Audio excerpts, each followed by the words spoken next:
Kamay-kamay, kaway-kaway. Mga kalupit, ito na ang pinaghirapan namin kagabi. Gulay na balatong at saka sihe. Yan ang pinaghirapan namin. Ginataan po yan. At saka may nagbigay sa amin sa kalitisan ng isdang pang-ihaw, biniklad. Ito naman mga kalupit ay okra binalot sa dahon. Yan. Ginataan po yan.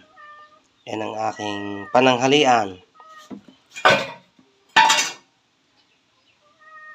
Yan. Masarap po yan.